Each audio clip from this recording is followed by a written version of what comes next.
kuna light. Ora kuna.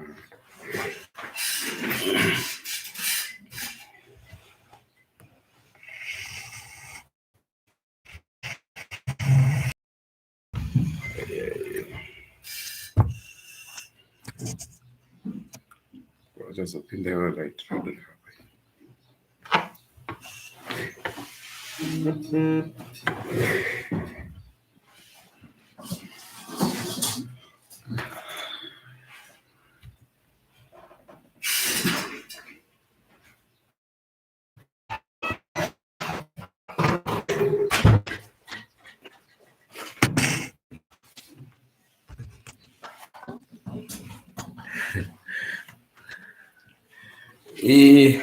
Tinokwasai emhuri yeZimbabwe tati timbotaura nemi nhasi uno tiri nzvimboka yeBindura. Sorry mondiregerera nekuti ndiri kufamba hatisati tanyatsogadzikana plus ndiri kumirira Chihera zvakare kuti vange vachiuya tisangane nemi katakati wandei, nekuti kazhinji kacho kana ndiri ndega kudai vanhu vanondituka steri, saka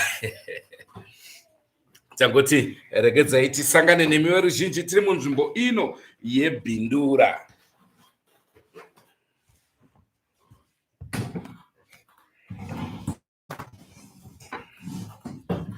Sezvamunoziva imimi pane zvakawanda zviri kuitika nzvimbo ino yeBindura, saka ndozvatiri kuda kuti timboti kurukurei, timbosangana nemi uri musi wemugovera kudai so. Titambire Chihera. Zviri sei Chihera? Kuzita ndinonzi Andrew Neshamba.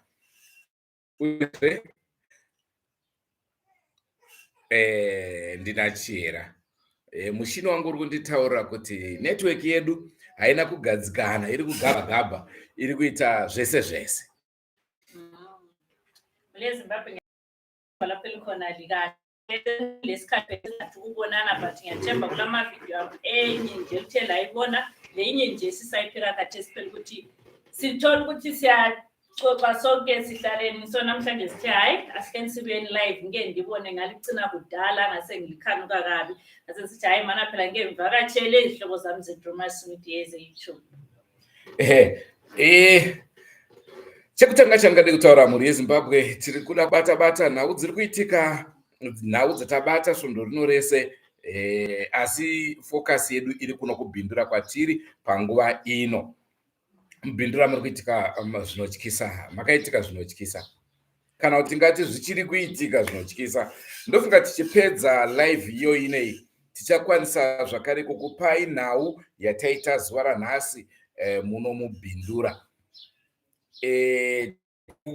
Update zvinhu zvakuitika mazuva ano, zvinhu zvinoshamisa, zvinhu zvinotyisa, kuti mwana anouraya amai, auraya amai, ropa rotanga kuirira nemunzeve umu, iye ototanga kunwa ropa racho. Vamwe vanoiti satanism, vamwe vachiti ingozi, vamwe ndivo vanongoti chivanhu. Satanism nengozi zvakasiyana papi? Inini satanism haisi ngozi ri sugar coated. Ngozi ma-avenging spirits. Anjo satanism inobva from kuti munhu anenge auraya munhu uya omuka. Njokucheka musoro kuti uite mari chete. Alright, ndine mubvunzo kwamuri Chihera.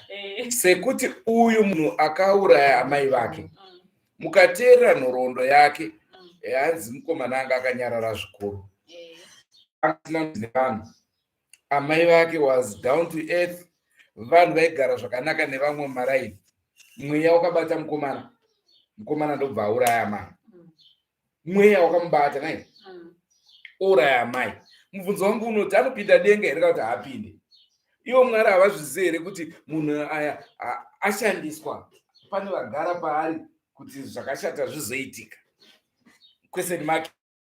Ipapo ndo patotanga kuchiziva kuti tirikutaura zvesatanism here kana kuti, nekuti ukandibvunza ndogona kuudza kuti mukomana anopinda denga kunyange zvazvauraya amai vake, nekuti haasiri iye. vanonyanya kutaura mundiregerere mandebele ngicela lingithi uxolo mvuke ngikhulume lo Andrew ngesishona ukuthi ezwisise sibili into engivuke ikhuluma Andrew vanhu vanonyanya kutaura ma-Christians and saka apa panyaya yengozi vanonyanya kushandisa kuti ngozi madhimoni and saka munhu kana ukabatwa nedhimoni handi ndo akabatwa nedhimoni abva aenda kunourachi amai vake dhimoni richibva kupi?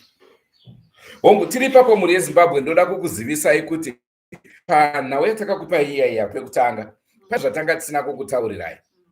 Nhasi tasvika pamba apa ndokubva tazoziva kuti mukwasha kana muchikurangara murume atakatanga kutaura naye pastori uyoya ndiye mukwasha wepamba apa. Zvaingovha vanhu vakawanda kana iri ngozi yakaparwa naika nevepamusha koya kuenda kuvakwasha futi zvaifanira kupedzerana nemwana uyu mwana musikana anga akabatira. Tataura naye zvakare muone story yedu update yeBindura. Musikana wacho angabatwa nemhepo takwanisa kuita interview naye. Asi pamhepo idzi manje pane nyaya ndepekuti uyu musikana atataura naye atitaurira kuti tete vake kana muchikurangara pastori yatakakuunzirai mashure paya pana tete vari kunzi vanga vakavhizita pamba apa. Mukomana uyu ndokubva aperekedza tete vaya tete hana kumbo just kuvhizita anga apa kwesvondo varipo hapana kana chakashata chaiitika. Mukomana uyu ndokuperekedza tete. Network yedu motiregerera iri kuita ichitiza iri kuita ichienda ichidzoka saka motiregerera ipapo. Tinoimba ticharamba tiri connected because network yedu munongoziva muZimbabwe kuti network dzedu dzoita dzichitiza. Tete vakagara kwesvondo vakuenda. Mukomana uyu ndo paakavaperekedza. Achibva unoperekedza tete ndo paakahakana nemhepo idzi. Murodhi anga akutoita masaramusi anzi akatombojamba motokari akasvika kumba asisiri iye. Uyezve musikana uyu atataura naye ataura iye kuti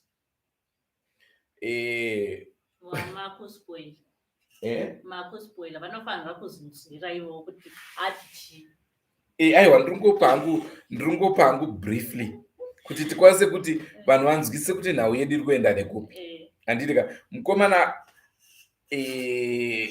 musikana atitaurira kuti mukomana uyu hanzvadzi yake payakasvika ndipo payakatanga kuita izvozvi, asi yaitaura mazita vabva pamba ita nemhepo iyi yasvika pamba apa yezvikwereti iyoye ndo vakabva vasairira. Saka inini semaziro angu kana kuri kuti vanhu vanenge vakaita sei vakaombera kuti uyu kauyu ngavaone moto. tisati inini handitaura nenyaya but nyaya yechikwereti iyaya yemwana wekufa kwemwana because yeMount Darwin neivhuti yakatangira pazvikwereti. Une chikwereti changu ino vakawanda vanhu vari kutitaura kuti kune vanhu vane zvikwereti navo vari kutibata seDrewmas media vachiti toda vanoita kuti zvikwereti zvidzoke. Ndo mamwe madzokero ezvikwereti chinenge chadzoka here endo you were there. Mukomana wesatanism yaitaura neshamba une munhu ane chikwereti newe. Ndikati zvikanzi ubuda here kuti mangwana adzosa apo unoziva kamufeso kundibira motokari yangu uye. Ndobva ndati kuti zvikanzi oraiti bira toni. Ndobva atosota timapepa pandakazoramba manje paakanditi batidza moto. Ndobva ndagaya manje kupisa ka kutochibvondora ende ari kuchibvondora ndiani ndina haasi uyu. Vandaona kuti ukawana chakashata chinozoitika ndini ndedaita se ndakanganisa ndikabva ndati aiwa hoo makasi zvikanzi ona katatoisa mushonga ndikati aiwa chimira ipapo. family yeZimbabwe lapho okhulunywa ngu-Andrew ukuthi hayi eBindura lapho esikhona indaba esike sayikhipha emalengeni adlulileyo inzima kakhulu sifikile khona ngale video yabo yalizizwe lethu from the horse's mouth because thina singakhuluma siyakwazi sikhiphela sifakele isawudo kube mnandi kumbe sikhiphe nje kusale kubaba. So sifikile khona ngale sabona usisi lwana kwakuthiwa uyagula la ngani sehakele la isefuna ukwenza njengomfana lwana njengobhuti wakhe wabulala umama wakhe safika samthula uthi right uncedisiwe lapha sekhona angikwazi ukuthi ngokwethethi kumbe isintu but hade bophe iqhiye esithi iqhiye lekuthiwa ingakhiphi ekhanda. Kodwa muli eZimbabwe indaba yezikweredi le khanya iyahlupha ngoba emalangana izolo ngikhuluma kade nje sikhiphe enye futhi indaba yomntwana wabulawayo because of isikweredi. So angikwazi ukuthi nxa kuyindaba yanyeli imuli yonke iphele ethi du. Handina memory Ncube wakagona wakaramba. Ndakagona hangu ndakaramba asi problem ndiyoyo. Problem ndiyo ndakagona hangu ndakaramba asi problem ndekuti mota yangu ndakavharwa. Saka vanhu vanoda kumbodhiliwa nawo the hard way. Not the hard way. Kana nechikwereti munhu anofanira kudzosa. Kati ko munhu unogara sei nechikwereti 1 year chikwereti chete $100. Asi zvikwereti izvo ndofunga tinofanira kuzvikategorize. Pane mumwe munhu anenge aine $20,000 chikwereti.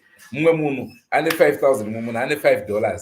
Saka ipapo manje ndo pandinoona sekuti tikasakategorize zvikwereti go back to sender inogona kuti netsei nyaya yacho. Pana anonzi cute. Cute ndatanga kumuona mazuva mashomanana apfuura. Aiwa sando dzako unesu pese patiri kufamba newe unless wakachinja hako zita rataiziva ndobva watora idzva. Yanogona kunge ari shingi. Saka nyaya yatinoda kuedza kutaura muri yeZimbabwe ndiyo iri kuitika kuno kubhindura kuti hatisi kuzwa kuti zviri kufamba sei. Now burial mahwani makwikwi nekuti mama havasati vavigwa. Vekwavo vari kuda bhaki. $3,000 right? $3,000 kana mombe 7. Kuda bhaki reo kuda kuripa. Asi kuripa kwacho kwakati nakei nekuda kwekuti kana watoripa unozonda zvipedza. Kana hama dzikati dziri kuda zvakati imi mozviita zvinhu izvozvo kazhinji kacho mune matopedza problem. But like kana munhu akaripa pana chitsotsi kuti anchokaripa kune way yonofanirwa kuitwa kuti zvinhu zvacho zvinyatso zvifambe zvakanaka ka. Ukabhadhara mari vakaombera kuti maita basa maripa then zvinenge zvavharana. Vakatora vakatsama vakabuda sina zvofamba sei.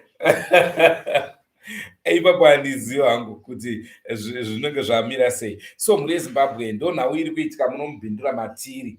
Izvozvi munhu asati avigwa ari kuchipatara asi pari kunzi hama dzacho dzataura kuti isusu manga musina kuvaka imba kumusha. Saka wedu mwana tinotora tienda naye masvingo. Vanhu masvingo dzorai moyo yenyu. Musanyanyoomesera vanhu kudaro. Okay. Nekuti ukaona futi vanatezvara vachiti totakura mwana wedu usafungidza kuti vari kubvisa mari yavo. Ndimi futi muri kuburisa mari mupoketi menyu moti ngatiendesei uko. Anditi vanhu pavanororana vanotsidzira notoparadzaswa nerufu apa vakuparadzaswa vabereki ndo pamwe ndinoona sekuti vanhu vanozoda kuomesawo. Handizvo? Can you imagine from Norway wobva wanzwa kuti mwana wenyu aita sei achekwa sehuku akaitwa sei. Haisi nyaya iri easy like kuti unotora kuti afa saka I'm thinking like but apa inini ndiri kugaya kuti dai aurawa iri hama yangu zvaifamba sei. But sekuona kwangu mweya wetsvina wakagara. But kana uri musituation and it's hard to ozvoti mweya wetsvina. Isusu kana tiri panze tichiona from afar tinenge tichiona uyu mweya wetsvina. But iwe kana uri musituation unenge uchifunga kuti maybe kwasha unenge achida kuita zvake. Unoona asi chandoda kukuzisa ndechekuti kuna vanotora advantage panhamo kana pafiwa unobva waona iriyo nguva yekuita mari. izvo zvandona kunge zvisiri right. Sekuita sei? Like kutanga kuripisana ka kazhinji kacho mwana akafirwa kana toti naamai ndo pane mahwani ipapo. Vana sekuru vanotaunge vanotokanganwa kuzoti vazukuru vavo vanotanga kuripisa zvisina art. Saka ushaka kuzoti ukama hwedu hanzi nemumwe munhu kuroora kugara nengozi mumba. Ukarasa kasipunu anomuka ngozi.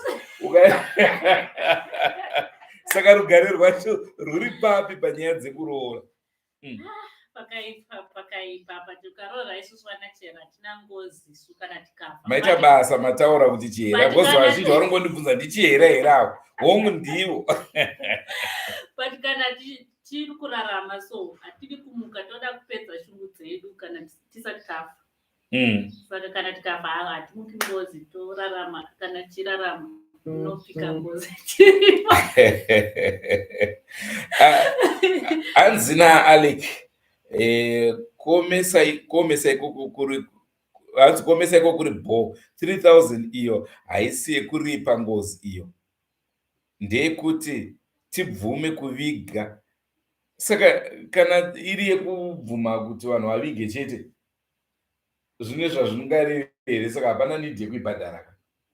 Saka munhu akareka kana ichiti 3000 yokuti vabvume kuti vavige. Saka ngozi ichiripo. Ko mukwashakati handina 3000 yacho. Chingarutora kuti kumandevele hakuna ngozi chokwadi here? Anzake ngubona handisati ndambunzwa kuti because time even blawa ipinda muSouth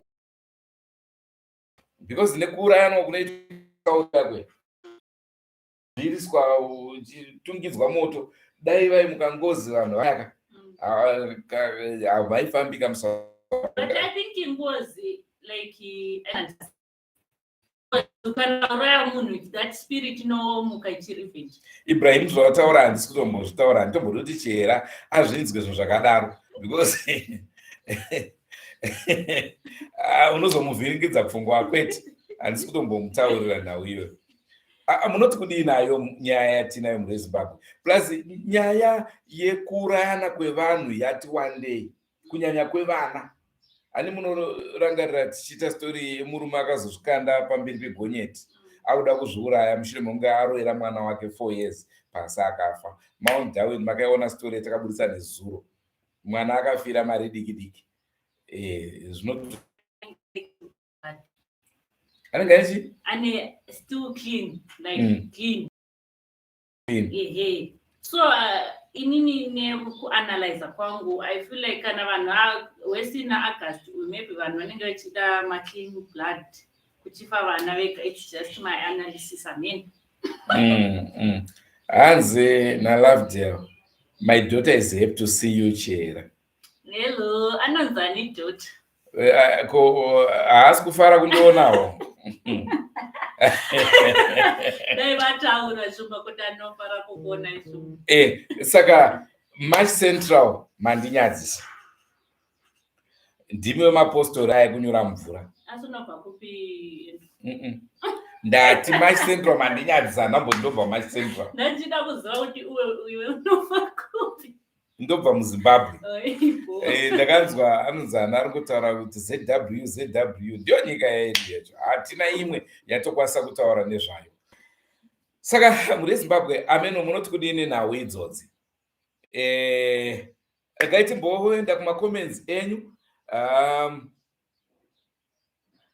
Tura hanzi neshamba muri sei? Ndiri kukuonai ndiri kuMaputo. Boa tade. Kuri sei kuMaputo? Ndakambouya kuMaputo ikoko ndichitsvaga basa, ndawana kuTV kuya, ndachedzwa kubva kuZimbabwe kusvika ikoko vakunditi tafungidzwa tinogona Portuguese. Shuwa kuzvigarisa muhoteri apa vanganyepa kundipa bhosi futi kukambani yacho. Vanhu musadaro, so waudze kuti vasadaro. Ndakagara Maputo kutaura kuedza kutaura vanhu kuti vandipo pekugara. I couldn't. Them havanzwe English, havanzwe Shona. saka asi ndakapedzisira ndakungopa masainzi zvinhu zvangu zvichitofamba. Mozambique zvikuru inyaya yehuku. Chii chinenge inobikwa sei inoita kunge yakuora chii nai? Ndakazopedzisa ndakudya tindi food. Kufara hangu asi chokwadi kunyepa here kuri sei kuMaputo. Hanzi naShingi kochera dumbu harisati zvashinga zviverengwe pane vanhu izvi. Iwe Shingi ka ndiyo wakatanga nenyaya yako iyo. Uyu Alec arikutaura kuti August mwedzi wechivanhu. Sei uchiti mwedzi wechivanhu? Ndoda kudzidziswawo ipapo. Tichireva kuti chivanhu tinoreva kuti chii? Because chivanhu I think it's a broad term. Because kune chivanhu chekuti munhu chakanaka nekuti munhu anorwara kuti chivanhu ichi hachidi mapostori. Saka chivanhu I think it's a broad term. Vanhu vanofanira kunyatsoziva like kupatsangura. Pana hama yako iyo Bongi Mpofu ari kuSouth Africa. Hanzi ndiri kukuonai. I hope network yedu haisi kuita ichitiza zvakare ikoko. Hanzi aufanya yaShemu. Motiregerera. Shemu hatina kukwanisa kukupai update nenyaya yezvanga zvichingoitika. Nguva yataifanira kukupai update nyaya yaShemu nenyaya yevavekurwa kuchikoro vaya tanga tichingomhanya. Saka tichangokuudzai kuti zvakamira sei. Tichaedza kubatana navo padzinhare ipapo tokukupai update kuti zvakamira sei ikoko. Chera nyaya yaShemu hamuizika. Shemu. Shemu Shadow, sorry. Munoiziva. Okay. Hanzi naSamuel. Cute muribo narutaura neuyo. Michelle. Ndeipi neshamba udza Chihera kuti I'm from Nkai. Ndoda Chihera azoita muroora asati adzokera UK.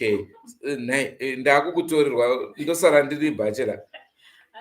Isusu kunkai zvekumandevera hatina ngozi. Wamakuda Chihera wekundevera kuti moza kuti saka kumandevera unokwanisa kurorwa navarume 3. Ndoda kuzvinzwisa ndoda hanyazonzwisa. Nekuti zvakutaura izvozvo Shingi futi wambonzwa achitaura kuti hakuna ngozi. Saka muri kuronge chii nekushayika kwengozi. Hanzi ngatibvisei napro hanzi ngatibvisei August uyu pakalenda. Toisa November. Toisa December. Kuri sei Cape Town. Nightbug TV. Kuri sei. Hanzi naNyarai watching from Durban. Rambai makadaro guys. Muri kugona tinotenda zvikuru. Joe hanzi Chihera kuita maine shamba chaivo kunyaririra. Ndo mashoko atoda kunzwa. Kwete zvauya aruda kuningirika. Hanzi Andrew makazodii panyaya yevaya venjuzu. Wakati uchadzokera kunoona vave kutaura. Kuenda tichaenda. Tichaona kutamba tunoenda ikoko tokuunzirai update yacho kuti zvinenge zvakamira sei. Imo muno matiri tagara muhofisi mevamwe vakuru vemubhindura tati timbopindawo mahofisi avo ngavangouya vambotaurawo 1 or 2 words kwamuri mhuri yeZimbabwe. Hanzi naPatricia Bandura Shumba naChihera makadii. Aiwa tinodakara. Tinotenda. Hanzi naRuth I can't hear anything. Kwadere Ruth. Vakuru tinokuzai. Sanganai nemhuri yeZimbabwe. Makadii zvenyu mhuri yeZimbabwe nemhuri yemuBhindura munova munzvimbo yandigere. Ndinokukwazisai nemufaro uye ini ndiri mutsigiri weDrewmas Media. Uye ndokukurudzirai kuti zvamunofanira kunge pese pamuri muchiona Drewmas Media. Makarekare angu ndaifungidzira kuti zvinobuditsa zvinhu zvemanyepo pari ndakazozviona kuti Drewmas Media inotibuditsira zvinhu zvemhando yepamusoro-soro uye zvinhu zvemachokwadi zvisina kunyepa, zvisina kuwedzera kana kuti kubvisa. Uye handikangwe nenyaya yandinoziva yandakamboona dzakawandisa handingakwanisa kudzitaura dzakapera dzese. Asi ndine imwe nyaya yandakamboona yehanzvadzi nehanzvadzi vakasvika pakupanana mwana. Ndoimwe nyaya yandisingakanganwa iyoyo. Nyaya yakatitukisa iyoyo. Nyaya yakatitukisa yabudinasisi. Handizivi kuti vanhu vaida kuti tinyarare here, kuti tisu tanga tazviita here. Ipapo handivazivi. Vanhu vanenge vasingazivi chokwadi chete, but vanofanira manyepo kana kuti chii. Nekuburikidza kwenyaya yazoitika muno muBindura munharaunda yatigere kunzvimbo yeBindura niko mine, kuTrojan mine uko. Inyaya yatikatyamadza zvikuru zvokuti tinoshaya kunzwisisa kuti zvafamba sei. But tinozoona kuti imhepo dziri kutenderera mukati memusha. Saka hatina kugutsikana kana kuzvitenda pari nhasi uno kuti zveshuwa ichokwadi here tikutona semanyepo. Handi nyore munhu anodzika mainya kubereka kutakura 9 months mudumbu achisvika pakucheka-cheka ovauraya, ovanwaropa, anzairova nyama uku dzichinwirira ropa munzeve. Inyaya inokatyamadza yatichisa zvikuru. Asi imimi sekuona kwenyu mukomana ane mhosva here wokuuraya mai vake? Mukomana uyu haana mhosva. Kana tichitoti ane mhosva, imhosva yakanangana nemadzinza, imhosva iri mukati memisha, mukati memadzinza. Ndokuti iye peche zvake chaiye semunhu aifambidzana namai vake, iri tsika nditsikewo namai vake, handifungi kuti kudai anga ari munhu anga asina zvakamupotera angasvike pakuuraya mai vake. Saka imwe yakaipa yakamugara. Hanzina basi, but mukoma endi gogo vemusami vanotijairira wena kuti kutumidza nyoka yavo mutupo wangu. Sure, vanojairira sure. Ndo madhuwe. Mutupo waigona kushedzwa nachera. Aiwa, tinotenda zvikuru mukuru wangu nekuuya kwamaita pachirongwa chino chatinacho. Tangoti tisanganoka nemhuri yeZimbabwe apo neapo tofanira kuita tichitaura nevarungu, ndo varungu vedu ivavo. Rambai muchitsigirawo muchiratidza mativi mana ese enyika zvavasiri kuona nezvavasiri kuziva zviri kuitika mukati menyika, ndavange vachizviziva kuti zvinhu zvakamira sei mukati mepasi rino. Aiwa, tinotenda zvikuru. Pakanaka. Alright. Chera munokwanisa kudzoka henyu. Inini chera vachiuya ndingangodawo kubvunza kuti panhau yabudinasisi vanhu maida kuti nyaya iyo tiinyarare. Chii chatakatadza? Ko mibvunzo yatinobvunza pavanhu vanenge vaita zvakadaro inofanira kunge iri mibvunzo yakaita sei? Ndikuti ndo zvavanga vaita. Taida kunyatsozivisisa kuti pfungwa dzavo dzakura here vanhu ava kana kuti vachiri vadiki. Manga muri kwere chera? Lucky you hamuna kuonana nemoto. Ndakaimbonzwa macomments vanhu Hanzi naMichelle Banda zimu yanyanya kutambura saka vanhu vakuromba uye kusundirana mweya yetsvina. Satanism nyaya yeDubai ndokuri kubva mweya iyoyo kuDubai nai. I think inini nyaya idzi satanism nekuromba zvinokonzereswa nenyaya yokuti isusu pachedu as people hati-accept what we have. Tinoda kuti tirarame semumwe munhu ane mararamiro ake ausingazivi, wopedzisira kuenda kunoromba. Unenge uchiti wishi kuti dai ndiri neshamba, uzivi kuti neshamba kuti asvike paari zvakatora nguva yakareba sei. Plus chera vakangoti vachidzoka vakati tikuda another level nemi handirambe. I think svondo rinora tiri kupinda ira hatiregedze kuiburitsa.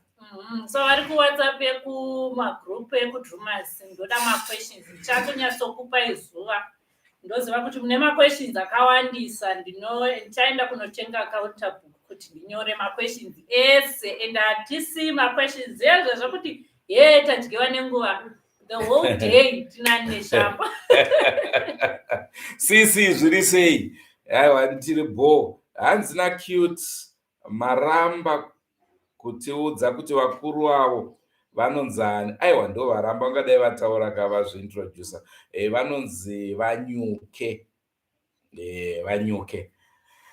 Hanzi Chera, welcome back naAngela. Thank you. Pro nyaya iyi makagonesa. Maninga acho ari kumhanyisa. Hanzi makagonesa makataura. I still remember muchidzingwa kuita live yacho. Panga pasina kumira zvakanaka. Kwakawanda vanhu vachida kutiuraya asi ameno. Vechitiudza kuti Mumbotembei. Kurushinga ndovaida kutiuraya kuti imimi mambo tamudzinga, polisi taidzinga, imimi makuya muri kumbotembei. You know,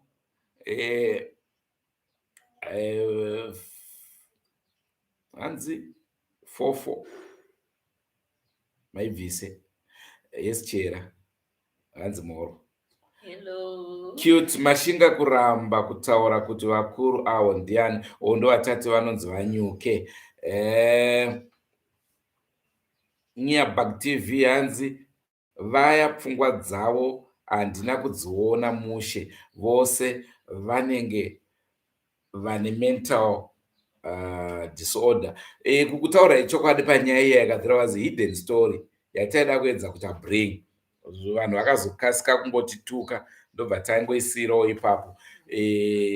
Because imwe rume aitaura kuti baba ndo vanga varara nemwana wavo, saka vanga vakukandira nyaya kune uya mwana wayo kuti vati ishaye wait kumapurisa. Saka isu taida kuibvundura nyaya iyoyo kuti tisvike ipapo vanobva matituka tikati tofirei rekedza tisiyane nazvo. Hanzi pane nyaya yamakaita nezuro yemwana ane 11 years akaurawa ndinyara itaderera. Akaurawa shuwa vakadzi vaviri avo. Pane nyaya mapurisa ngaaite basa. Ndo chichemo chedu kumapurisa kuti dai vaita basa nemazvo, kana chaizvo vakwanise kubata vari kuita izvozvo. So siyacela kakhulu emapoliseni ikakhulu ngapha emakhaya kuma-reserve ngapha angikwazi ukuthi kuyini okwenzakalayo, but kuyathatha isikhathi sibili uzuzibuza ukuthi ngamapolisa yini umntwana shwe ole-11 years elahleke, lithathe almost 2 weeks ukuthi li-edinge umntwana olahlekileyo. Missing person ukuthi ngabe kuyabe kuse-town ngabe yinto nje yagijima, but hayi amapolisa sithembelekini, yini elisiprotectayo, yini esikwazi ukuthi sibona lina, sibona abantu abale-protection. But thina nxa sesizaziprotecta thina, hayi angikwazi ukuthi kuhambe kuthini. Hanzi naTimothy Joe, nyaya dzepolitics kaidzodzi kuna munhu aitema vanhu nemabhemba chichi ndo mweya chinenge yakusumuka ipapo. Mukoma Timothy, muri kutaura chokwadi. Munoziva kuti muZimbabwe chete mekuti ukazikanwa kunzi uri wetriple C kana kuti uri weMDC kana kuti uri weZANU-PF, vanhu vanokumaka, vanokutuka. Amena hatina maturity iyoyo yekudzidzisana kuti shamari unoziva kuti pati yauri kuita yakusapota yakaipira zvakati dai wasapota iyi hauonere kuti nyika yaenda mberi, tichitaurana semhuri imwe chete. Manje isusu hatigoni kutaurirana. Chera ndokurovai kuti masapotere chipati yamunoda. Aiwa, maturity ndiri kuleka kwatiri. Hanzi naShingi Chera, ko smile kako ako kanotempta kuti shumba. Ndanyarara. Hanzi ko hangaiwadziya 2 dzakazouya here? Kwete, hadzisati. Dziya ndofunga dzakatodyiwa nyama Samuel. Ndi cute. Francisca, hanzi welcome Chera. Cute hangaiwa dzekukwekwe. Alright, dzinofanira kunge dzakatofa dziya.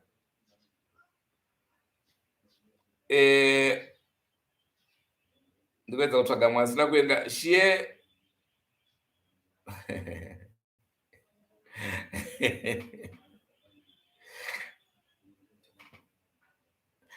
Hanzvadzi yangu, how is your name pronounced? Shielia. Shelia. Yeah, firstly I was like ndandiri pronounce nditi Sheila, but It's no, not like Sheila. It's Maybe. not Sheila. Kuri sei Korea. Zviri kufamba here. Ndinyorawo neshona kazita rako ndigone kuri pronounce. Nevanji uri sei Eji. Moro chera, welcome back, missed you. Arikugara mbichana ari kubaya futi. Angamboya kuzororo. Angauya kuzona dzedzi. Right. Hanzi ndokumbira nhamba dzegurupu renyu vane shamba please. Mukatarisa paya tinoburitsa nyaya dzakasiyana siyana paya. Pane phone number inenge iripo. Motumira screenshot inoratidza kuti makasubscribe. Mongoti ndoda kujoinawo group. Munobva majoiniswa. Alec Wallace Andrew ndiani akazowina kuKenya. Hapana chandinotomboziva kunyanya nyaya dzepolitics ndototya. Hatidi kuinzwa nyaya iyoyo. Tibvunzei dzimwe. Muno muZimbabwe kawotaura kuti Nhingi akahwina unotonzi saka Nhingi kana akahwina zvirova kuti unosapota Nhingi. Saka Ruth zviri sei? You're welcome Chera. Ndiani atisati taura naye apa? Marian, inini vane shamba hamuna kuverenga my comment. I said welcome back Chera. Thank you. Ndivi Marian Tayengwa. Shelia, hello Shingi. Ndoranga rakambo kaimbwa nguva yaPresident Mugabe. Mugabe wachiti hello Shingi. You remember? No, I wasn't born that time. Memory hands me too and I join your group, so manzwa kazvamunoita. So muri yeZimbabwe tanga tichida kuti tingoti sanganei tichikurukura nguva dziri kuita dzichitekaira. Toda kuti tisvikewo futi muHarare nguva iripo. Pane story yanga ifanira kunge yatobuda kare tainonotsa tabva taikanda mune ramangwana to allow update yataita nhasi kuti ive iyo inotanga, then iyo yozoita sei? Yozotera. Kune vanhu vanogara kuma-inbox chiti like Facebook nekuInstagram unonzani ndinonzi Chera, mukasecha munoona face inonzi Chera. Ndakati hangu rimwe zuva sobva ndaenda paGoogle vandanyora kuti Andrew Neshamba. Ndobva panzi ma-questions anonyobvunzwa about Andrew Neshamba anoti are you married? Like seriously? Tibva kuBindura topfuura kujewelry shop panotengeswa maringi kuti musanyanyobvunzwa. Yeah, I think kutongokanda ring chete Chera. Kana kuti vanhu vanoona ndisingakodzere mambo handikodzere kuti mupinde muneni chingotaura izwi chete mweya wangu unoponeswa. Ligas hanzi hello Chera. Hello Ligas, uri sei? Stuart mazambarani sekuru nambuya kwamusami vapenyu here havari bho zvekuti dhu. Vanotongoda kuti pese pateta vashanyira tinge tichitovatengera tushuga. Manje ndavaona kuti akunyanya kuajaidza plus imwe mari yavo vanogona kuzotenga mazaya avo. You never know these things.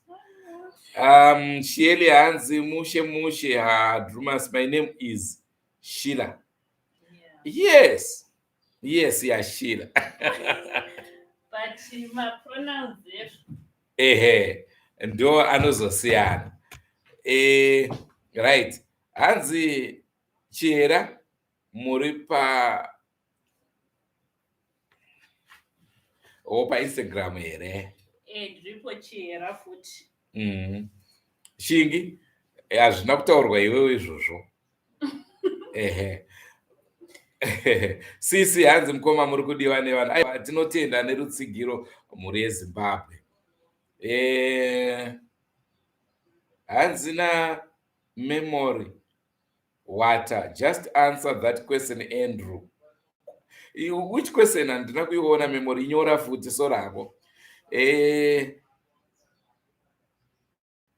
paireza shumba muroi vanhu vanyanya kungoti chera chokwadi ipapo mandigonerawo aiwa ndabva ndaisa zvanza dai ndaiziva mutupo wenyu ndabva ndatoshedza nemutupo because vanhu kana vhidhiyo ratakaburisa rera vanhu vangoti chera pasi tsve nyaya yatiri kuita nezvayo. Melody Sivanda zviri sei hanzvadzi yangu? Meseji yako yabva yabhutsurwa kune vane majealous. I'm trying to look for your message. Melody, hanzi chera dai ndiri murume ndaikuroora come back. Ko handiti ndakaroora here? Nhai Melody Melody Sivanda, ko hatina kuroora here? Ndafungidza kuti uri hanzvadzi yangu, inga takaroora wani. Kana kuti uda kutaura kuti tairoora kashanu, ndichadzokera zvakare kunobvisa pfuma. Hanzi naGeorge, siyai mudzimai wemunhu, Chera is married. Thank you Jojola. Domestic, hanzi welcome back Chera, we missed you. Paida moyo, vane shamba naChera muri sei? Bolato zvokuti. Reason, Mutombeni, Gogoi pano, Drewmas, happy to see you Andrew and Chera. Tinotenda zvikuru nekutitsika kwamaita. Patricia, hanziko ngezi fire haufa. Aiwa, ngezi fire munoiwana mangwana tinenge tine schedule iri tight, saka tiri kuikanda ipapo pazuva ramangwana. Mamessages achambomhanya ndabva ndasvika pana memory uya hanzi waiti the most asked question pamapage ako vanhu vanovhura if you are married.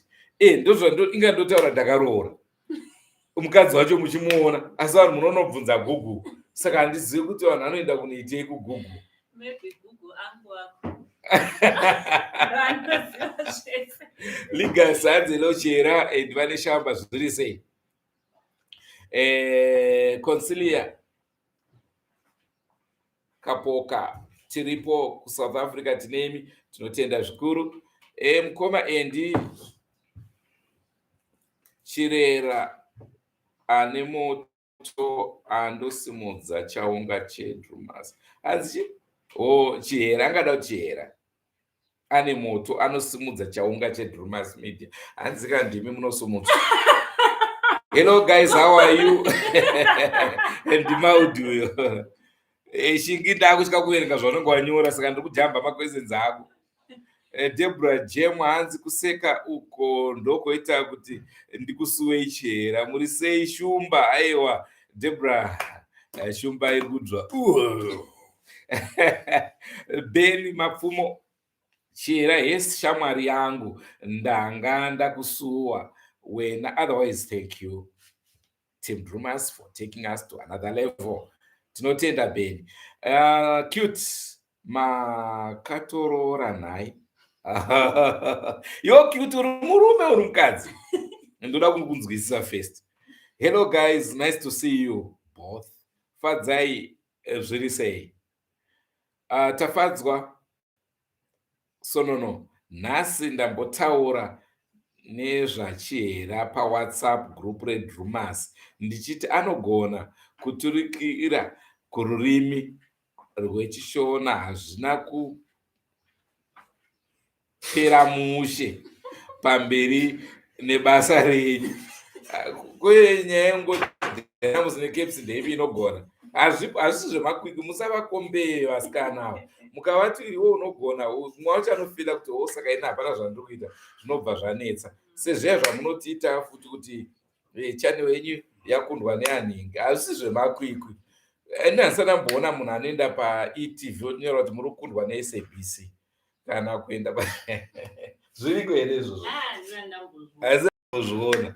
Vanhu plus unonzwa vamwe vachanzi ingoti igaga, tichimhanyira kupi gaga yacho. Isi unoti kuita basa kuti hanzi nega. Iwe changa waenda kauko wozobvuwa kati wane nguva. You see.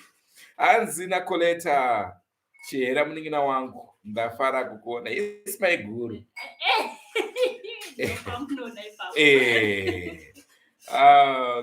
Cute hanzi sei madaro mukoma. Kungodawo kuziva kuti cute cute yaenda kuchikadzi somehow aiye hero ishi ichimbotanga wandipindura.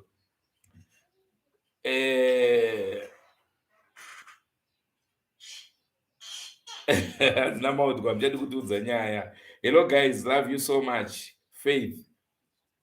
Nyaya yemunombiraka, like I told you, tiri kuibudisa manje. Izvozvi mushini wedu uri kutori mukati mekuibika. Hope patinozosvika kuHarare inenge yatoo pamhepo, makutokwanisa kuiona. Zvichidhipenda zvakare network yacho kuti inenge ichibata sei muroad matinenge tichifamba namo. Maud, you guys, you are very good. Munotaura chokwadi kwete manyebo ekuslai media. Ipapo hatigona kukomenta kuti vanonyepa here kana kuti vanogona. Asi alright, struggle. Hanzi chera to the world. Right. Chose. Kingi. Hanzi chera tipe full address. Vanishamba muri sei? Ndaba phone. Dinathan. Hanzi. Maya hapana saka bye. Thank you, Nathan. Thank you for your support, Nathan Mkono. Sylvester Zengwa, Drewmas Media, taking you to another level. Tinotenda. Co-husband material vakazodinhai at Drewmas. That's muchinji kefire. Tichadzokera hanzi pane zviri kuitika ikoko, pane mwana akupenga. Saka nyaya yacho we are still thinking whether to aid or not. Back to sender yakaitwa iyayi. Saka hanzi pane mwana akupenga. Hatiziwo hedu kuti zvakamira sei, tototya kuita nyaya yacho. Inenge zvasvika pakadaro ndenda kutya. Rafael, zviri sei? Chera to the world. Molin, Nyson, hello vanishamba nachiera. Sylvester Zvengwa, ndokumbirawo mundimhoreserewo chiera. Hanzi mhorona Sylvester. Urisei Sylvester. Maria Shereni, Hes Chihelele. Pro, address acute. CC Drewmas Media is the best in Zimbabwe. Mkoma Andrew has the best personality, lovable, always smiling. Always smiling.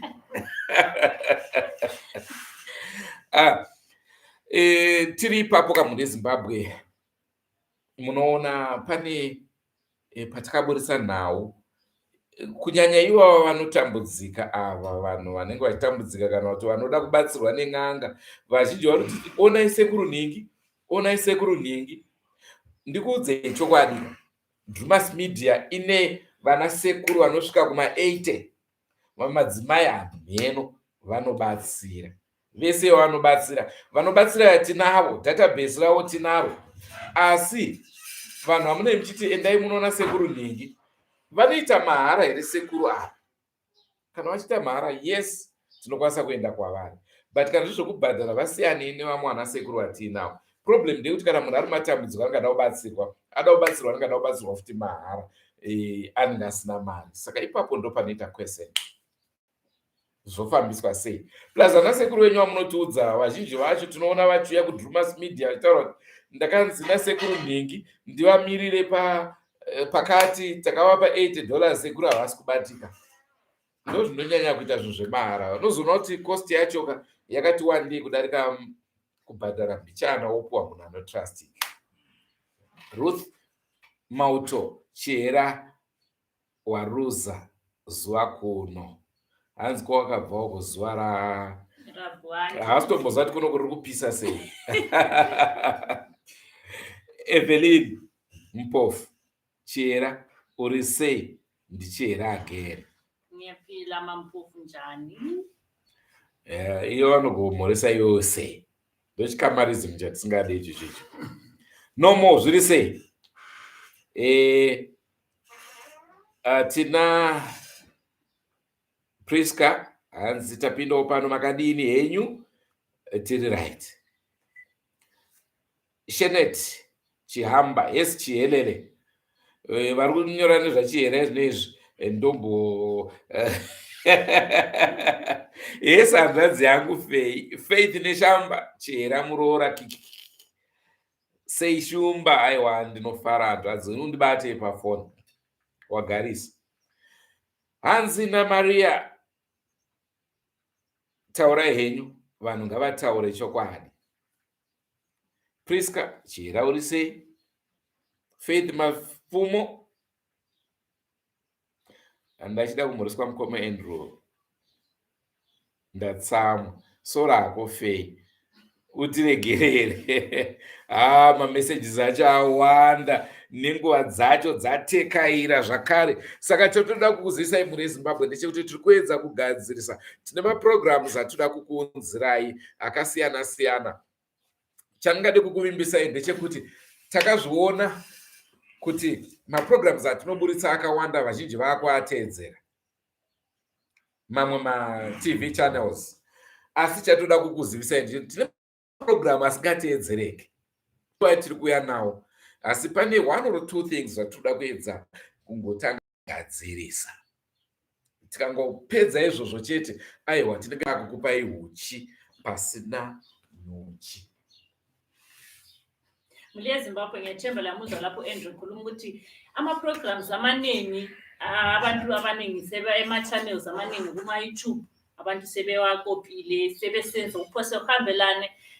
Hanti okuthiwa you still like an artist, but ukustila kwangikhona, ukutshontsha kwangikhona kusayenzi. So kule ma-program ofanele liwamelele nje abuyayo khathesi la, hayi ngabona phela umuntu sewakopa-ke bese kunzima. Lina lihlale lithiya indlebe nje, sipheka nje ezimnandi lakwazi Drewmas Media, thina ngeke sililahlise, siyayenza lezi zinto ezintsha njengamanje. Another level yaneshamba, chandingade kukuzisai ndechekuti ndichataura zvikoro zvandakadzidza, ndichakuudzai zvakare kuti ndakabva sei kuZBC, chichange chaitika. Ndichakuudzai zvakare kuti ndakaroora here, handii ndizvo zvamuri kubvunza.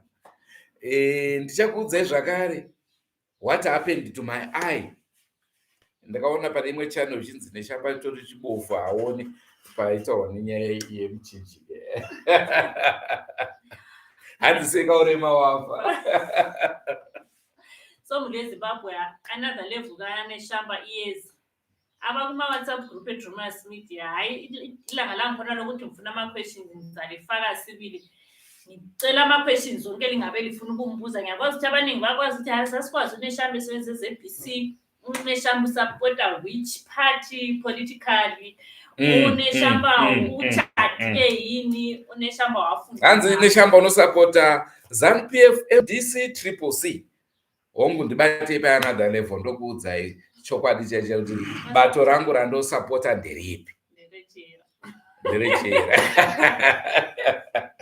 Ndinotenda chera, always there for me. Muri Zimbabwe anga mafaro edu kutandara nemizuva ranhasi. Aiwa, tinotenda zvikuru nenguva yenyu yamatipa yekuti tinge tichikurukura nemi. Regai tichipinda mugwagwa kukadoka kune vamwe mota dzinotema malights. Vanenge saka hazvizofambe zvakanaka. Regedzai tifambe nguva iripo. Manje tinenge tasvika kumba. Achigre ndingoduverenga meseji yako iwowo chete ndisatenda motiregerera veruzhinji vanga vataura toenda live. Matishets eDrewmas Media aripo, makepe eDrewmas Media aripo, vanoda uyai kamuzotenga, musapotoka bato ramunosapota. Ngatisakarei mune zvimwe zvirongwa muri eZimbabwe, muri rudadiso. Tinotenda zvikuru nerutsigiro rwenyu. Dai pasina imimi tisipo, pasina isusu musipo, saka imimi nesu we are one. Kunyepa here chera. Saka ngatisanganei mune zvirongwa. Senguva dzese tinokurudzirai kusubscribe kuDrewmas Media. Drewmas Media taking you to another level. Ndiyo kuimba chera. Goodbye my friends. Handina sichekumanikidzira, ndinacho tichaurai mimi chera. Hamugoni?